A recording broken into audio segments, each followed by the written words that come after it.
Dan Allah janjikan dalam Al-Quran surah Ibrahim surah nomor 14 ayat 7, Allah mengatakan, wa idh ta'adzana rabbukum la in syakartum la azidannakum wa la in kafartum inna adzabi lasyadid. Ingatlah ketika Tuhan Muhammad menyeru dan memang mengiklankan secara resmi, kalau kalian bersyukur, berterima kasih dari hal yang kecil sampai hal yang besar, maka pasti aku akan tambah. Tapi kalau kalian kufur, mengingkari itu sebagai sebuah nikmat, maka sungguh siksaku sangat pedih. Saya ingin berikan gambaran yang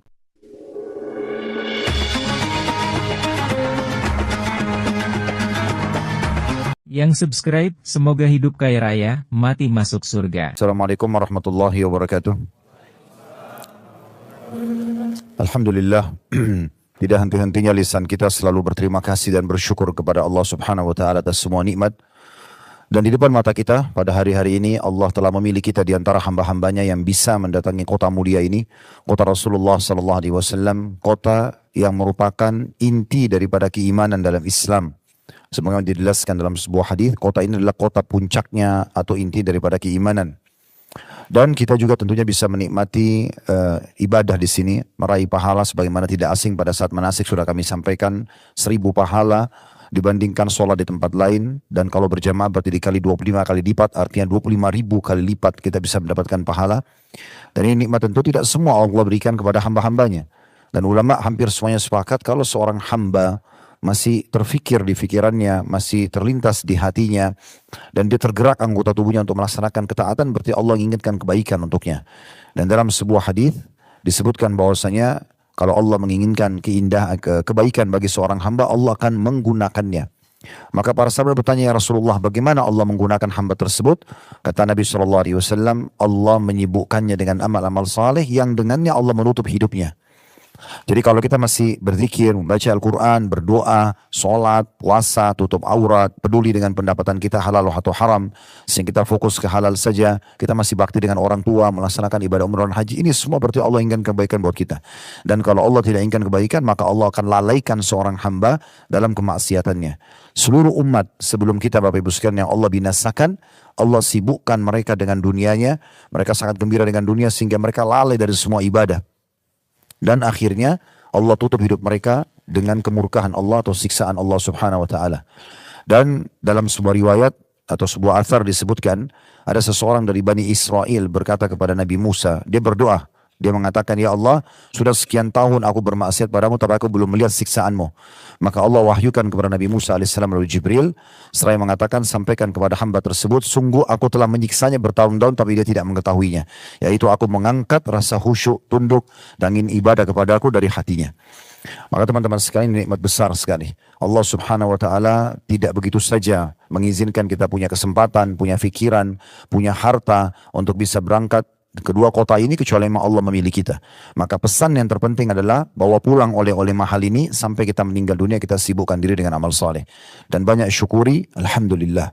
Kemudian selanjutnya kita panjatkan salam hormat kita kepada manusia yang paling pantas diucapkan salam hormat kepadanya. Itulah Nabi besar Muhammad sallallahu alaihi wa alihi wasallam. Sebagaimana Allah telah perintahkan kita untuk mengucapkan salam hormat tersebut. Dan tentunya sebagai balas jasa. 23 tahun dari masa hidup beliau dihabiskan untuk agama ini. 13 tahun fase Mekah semuanya dengan hinaan, cacian, penolakan. Dan puncaknya diusir dari kampung halamannya Mekah. Dan kita tahu betapa pedihnya orang kalau diusir dari kampung halamannya atau negerinya. Dan 10 tahun di kota yang sekarang kita ada ini, penyempurnaan agama Islam sehingga sampai kepada kita jadi mengenal siapa Tuhan kita, pencipta alam semesta ini, apa tujuan kita hidup, mana yang bisa kita nikmati dan tidak boleh kita nikmati dari makanan, minuman, pakaian, pendapatan, pergaulan, dan apapun yang sudah kita tahu sama-sama, itu melalui manusia yang terbaik ini. Dan tentunya juga berharap agar Allah memberikan kita balasan, sebagaimana dijelaskan dalam sebuah hadis, kalau mengucapkan satu kali salam hormat kepada beliau, akan dibalas oleh Allah Subhanahu wa taala dengan 10 salam darinya.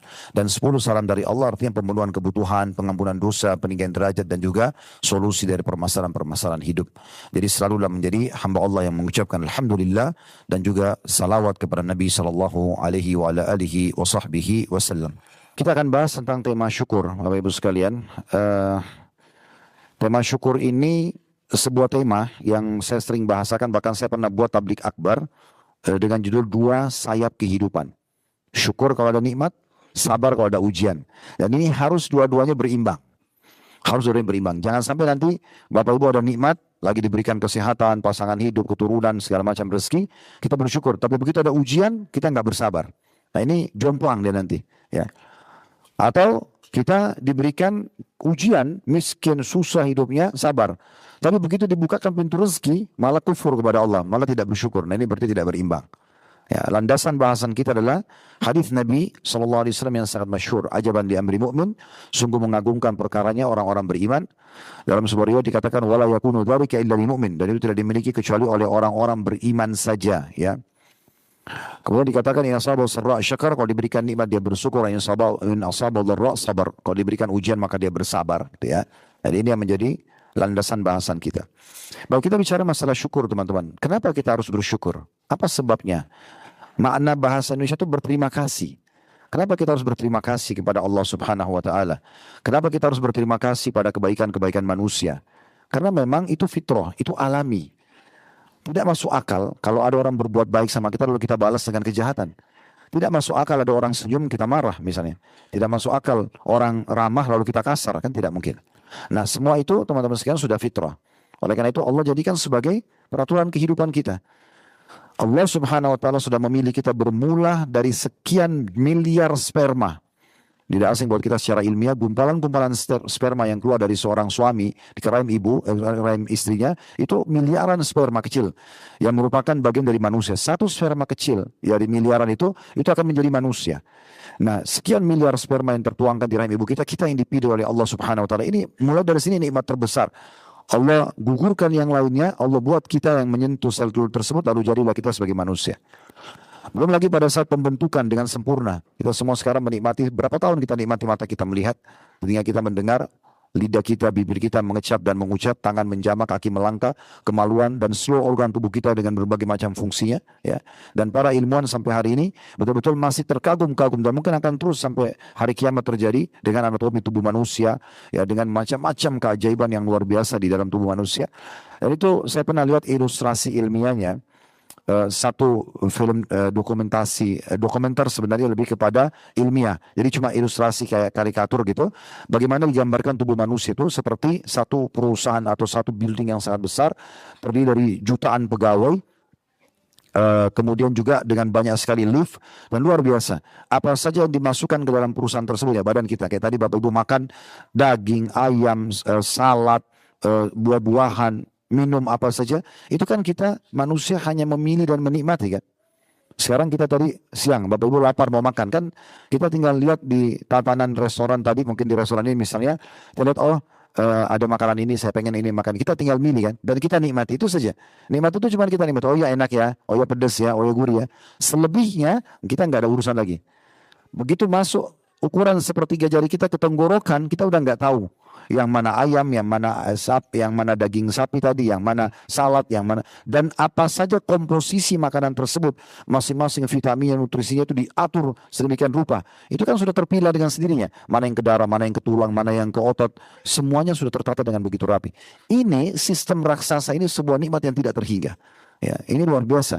Oksigen yang kita hirup, cahaya yang ditangkap oleh mata, suara yang ditangkap oleh kuping, dan semua itu adalah nikmat yang besar. Makanya Allah menjadikan di diri kita sendiri, Allah mengatakan wa fi anfusikum afala tubsirun.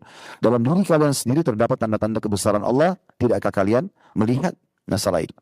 Belum di sekitar kita, Allah SWT siapkan berbagai macam fasilitas. Bukankah kita Bapak Ibu sekalian kalau punya satu pohon di rumah, mungkin teman-teman yang suka tanaman itu pasti tahu, karena saya termasuk orang yang suka tanaman biasa. Di Indonesia bisa disebut dengan tabulan pot, tanaman dalam pot yang misalnya pohon mangga, pohon jambu, pendek aja tapi ada buah-buahnya. Mungkin kalau kita punya satu depan rumah aja tuh kenikmatannya luar biasa. Saya kadang-kadang saya duduk nikmatin tuh. Diapin bagaimana buahnya dari kecil kemudian sampai mengkal kemudian sampai matang, dan itu kalau matang di pohon sendiri kita petik itu kayak ada kebahagiaan sendiri. Itu satu pohon.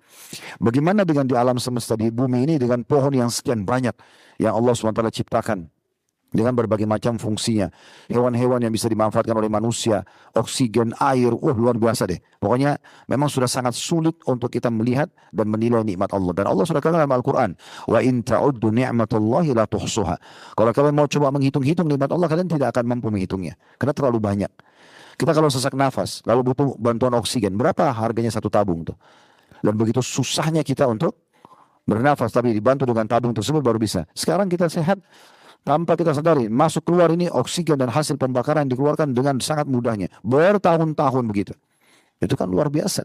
Belum tadi pencernaan makanan dan terlalu banyak nikmat Allah Subhanahu wa taala yang sulit sekali untuk kita gambarkan Bapak Ibu sekalian, susah sekali ya. Kita bisa tidur sebuah nikmat. Maaf ya, kita bisa buang air besar, buang kecil sebuah nikmat. Bukankah kita kesulitan Bapak Ibu sekalian kalau kembung? Berapa kali kita rasakan tidak bisa ngeluarin angin, tidak bisa buang air besar. Dan berapa banyak masalah kita selesai dengan kita bisa buang air besar, buang air kecil. Kotoran manusia saja bisa jadi bisnis. Kalau bukan karena keringat manusia tidak ada roll on. Kalau bukan karena kotoran gigi manusia tidak ada odol dan sikat gigi. Kalau bukan karena keringat badan tidak ada sabun dan sampo dan seterusnya. Bukankah dokter-dokter, maaf, spesialis THT dan segala macam itu kan karena masalah yang dihadapi dalam tubuh manusia. Jadi sebenarnya Allah mengatur kehidupan ini dengan begitu luar biasa kompleksnya. Dan kita menyimpulkan dengan satu bahasa, kalau kita beriman kepada Allah, kita tinggal nikmatin yang apa perintahkan sesuai dengan apa yang Allah izinkan, yaitu bakti beribadah kepada dan kita syukuri, selesai. Nah seperti itu. Kalau kita mau pikirin pula harus itu rumit sekali. Nah seperti itulah. Dan Allah janjikan dalam Al-Quran surah Ibrahim surah nomor 14 ayat 7, Allah mengatakan, wa idh ta'adzana rabbukum la in syakartum la azidannakum wa la in kafartum inna adabi lasyadid. Ingatlah ketika Tuhan Muhammad menyeru dan memang mengiklankan secara resmi, kalau kalian bersyukur, berterima kasih dari hal yang kecil sampai hal yang besar, maka pasti aku akan tambah. Tapi kalau kalian kufur, mengingkari itu sebagai sebuah nikmat, maka sungguh siksaku sangat pedih. Saya ingin berikan gambaran yang biasa kita tidak sadar tapi masuk masalah pemungkiran nikmat. Contoh misalnya rasa capek, rasa haus, rasa lapar, ya, sakit. Kalau kita tanya siapapun di antara kita, mau nggak Bapak Ibu lapar? Jawabannya orang pasti nggak mau. Mau haus nggak? Nggak mau. Bahkan kalau kita lapar haus kita mau segera hilangkan kan gitu. Mau nggak capek? Orang nggak mau capek. Orang cari kenyamanan supaya nggak capek. Sakit, orang juga nggak mau sakit. Tapi tanpa kita sadari Bapak Ibu sekalian, semua ini adalah nikmat Allah Subhanahu Wa Taala.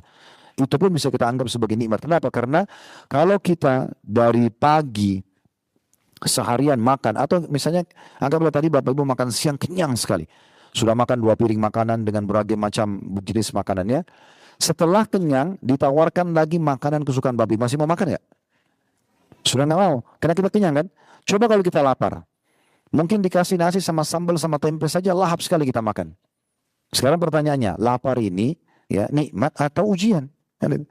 Karena kalau kita bilang dia murni ujian, padahal sebenarnya lapar itu membuat kita nikmat makan. Jadi enak sekali makan itu karena kita lapar gitu kan?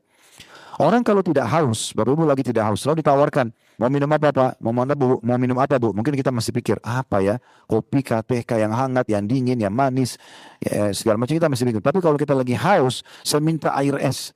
Ingat kalau kita puasa, lagi haus-hausnya, minum seteguk air es, minum teh dingin, sirup, nikmatnya luar biasa.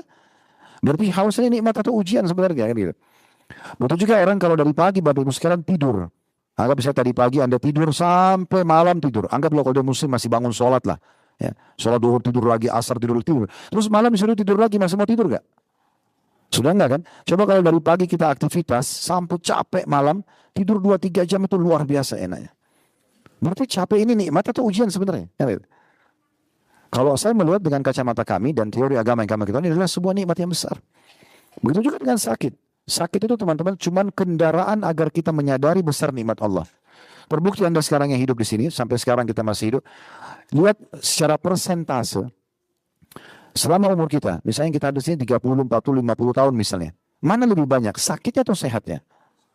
Sehatnya, kan gitu.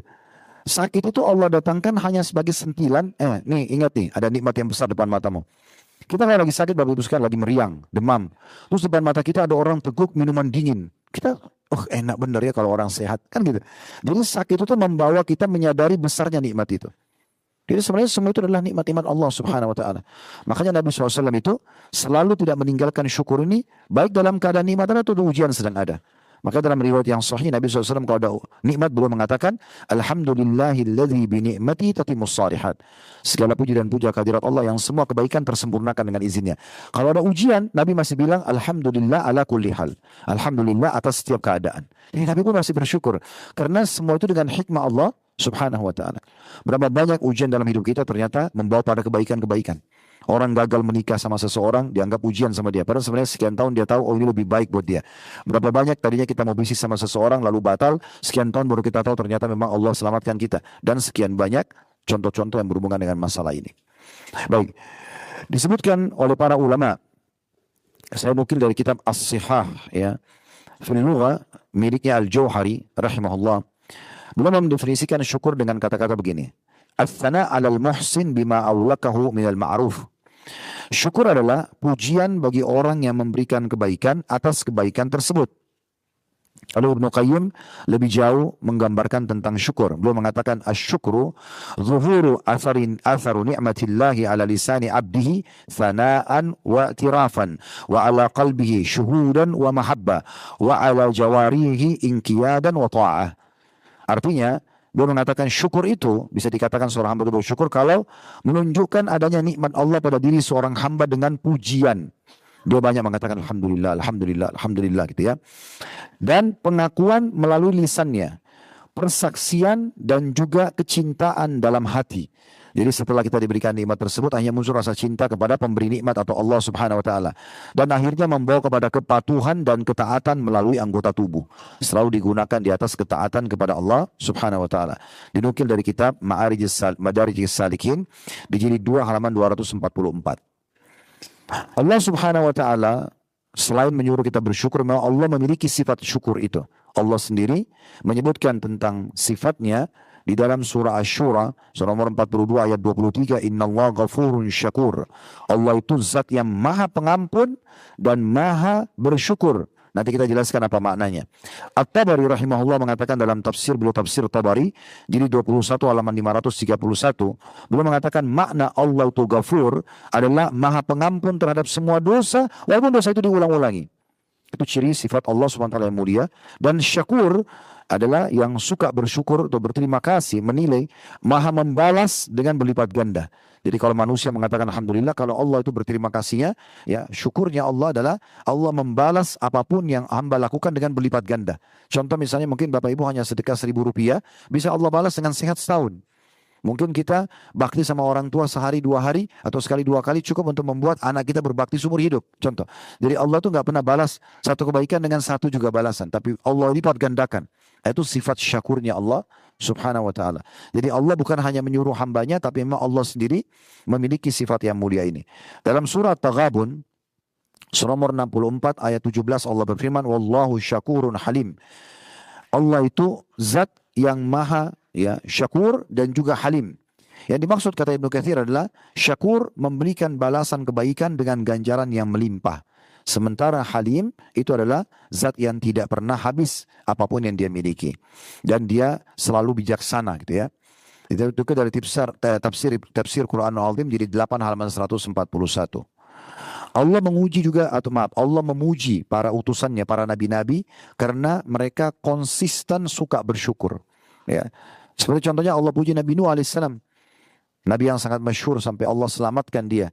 Nanti insya Allah di Mekah kita ada di Siti Tur itu jalan ke Museum Wahyu. Di dalamnya nanti kita akan lihat ilustrasi cerita Ulul Azm di antara Nabi Nuh alaihissalam. Ya. Allah selamatkan dia dengan banjir besar, kaumnya dibinasakan oleh Allah SWT. Salah satu cirinya karena hamba Allah ini Nabi Nuh suka sekali bersyukur. Allah sebutkan dalam surah Isra, surah nomor 17 ayat 3, dzurriyyatan man hamalna ma'a Nuh innahu kana 'abdan syakura. Keturunan-keturunan yang kami bawa bersama Nuh di atas kapal atau bahteranya, sesungguhnya Nuh itu adalah hamba yang suka sekali bersyukur. Suka sekali bersyukur. Tentang Nabi Ibrahim alaihissalam dalam surah An-Nahl, surah nomor 16 ayat 120 sampai 121 berbunyi, Inna Ibrahim kana ummatan qanitan lillahi hanifa wa lam yakun minal musyrikin syakiran li an'umi ijtabahu wa hadahu ila siratin mustaqim.